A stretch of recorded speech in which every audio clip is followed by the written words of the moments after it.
Yeah. I was just gonna share the embarrassing one that I was semi-involved. You know the Disney story, right? The Disney leak. I don't fully remember this one. Yeah, well, there's this guy who goes by Null Bulge, and basically he'd Trojanized some pirated mods for BeamNG, and this Disney employee Uh-huh. downloaded on his work computer Uh-huh. the pirated mods. Hmm. And what ended up happening is because Slack has 0 rate limits, so if you get into someone's Slack account, you can just dump everything. Uh-huh. So everything in Disney's developer Slack since 2018 Hmm. Hmm. got dumped.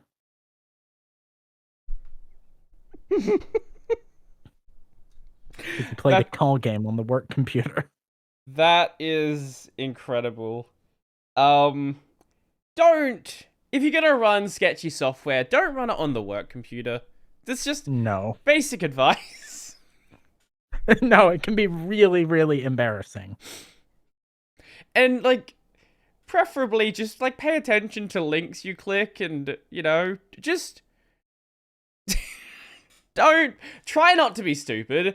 I actually a thing that you did a video on was YouTube scam emails, and a lot of them are getting relatively good. The one that you had, their email address was bad. Strange. Yeah, I get a couple of those myself. Where it's like I represent Ray, actually, Ray Challenge is a bad example just because they have a lot of like partners. So I don't even know like all of their official partners. But I got one from I think what's a good example? Oh, Black Desert Online. I'm like, firstly, I don't know why you're reaching out to me. Secondly, that's a really weird address you've got there. So there are definitely things you can spot in those cases, but when they've checked all of their bases and are keeping things at least as close to correct as possible, I can understand how people who don't know exactly what they're looking for end up falling for a lot of those like email phishing or Trojan installation emails that definitely do float around. Yeah, and I mean, it's spray and pray because it takes them maybe a minute to send an email, Right. and they can get a huge number of people. Mm-hmm.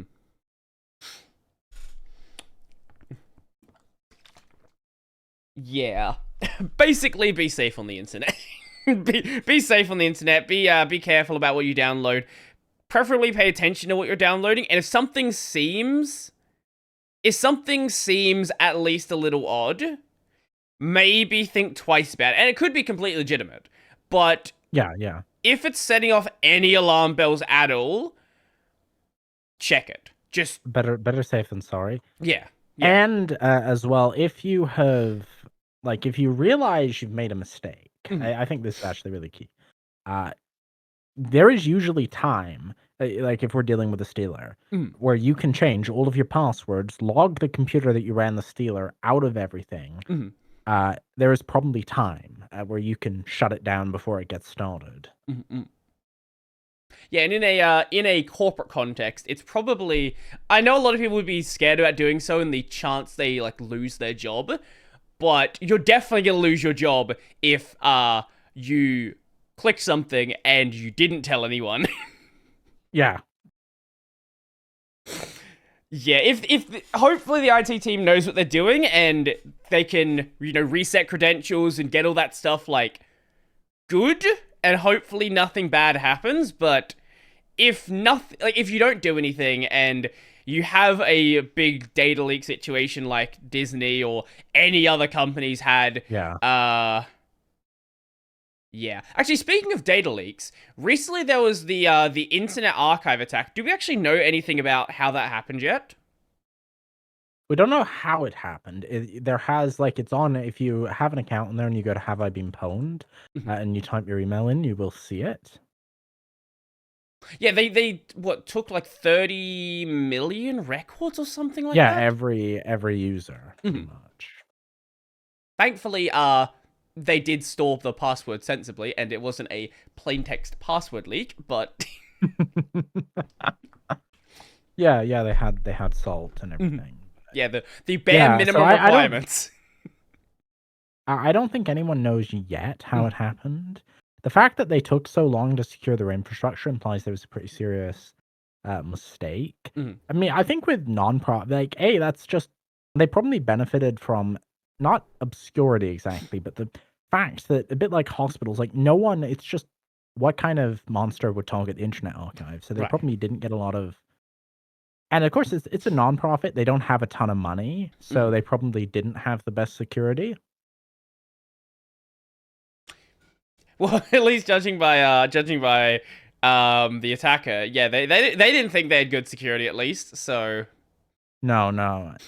And it's often like I'm I'm always a bit hesitant about hobby projects for that reason, but especially like not major software that's written, especially if it's written something like C where there's a lot of risk for memory errors. I just don't trust mhm. much. Okay, so you're like very particular about what software you'll actually run yourself.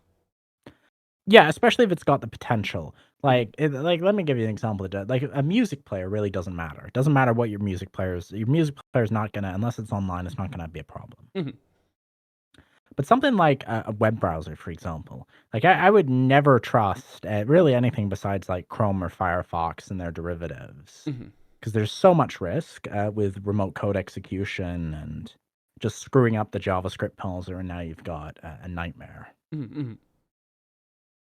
Right, especially on Linux, there are a lot of these like browser forks that are made by just one dude, or like like I Yeah, if firstly, I wouldn't recommend running a browser that's not maintained properly anyway, maintain. just because that's generally just not a good idea. But I can understand, especially doing what you do, why you would take that into even more consideration. Yeah. Hmm. Yeah, and it's like You go. other. I'll give you an example, and I'm not gonna say which program it was Mhm, because there's some like someone the person who told me said there'd be like because the developer quit and it's not gonna get fixed, so there could be some legal issues with that. But what I will say is there's a pretty popular like open source calling and chat app that's not maintained, but it's still pretty heavily used. And there is an embarrassing because it's written in C++, and there's a use after free remote code execution, and you can just if you call someone, you can execute code on their computer. Just as an example of like how did that even happen? mhm, mhm. Yeah, you make a good point about the Internet Archive report, and I think it applies to a lot of this smaller software as well, where it benefits from obscurity, where no one's trying to break it, so no one's really sure.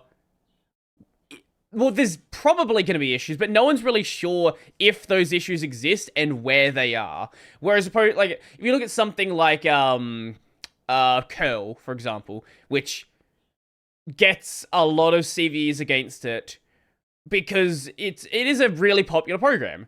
Now, obviously, the guy who makes curl runs the CNA, but I guarantee there is a lot of other software that people run that no one really bothers to check. And as we've seen from cases like XZ sometimes things go under the radar for a bit of time without anybody even realizing anything's gone wrong.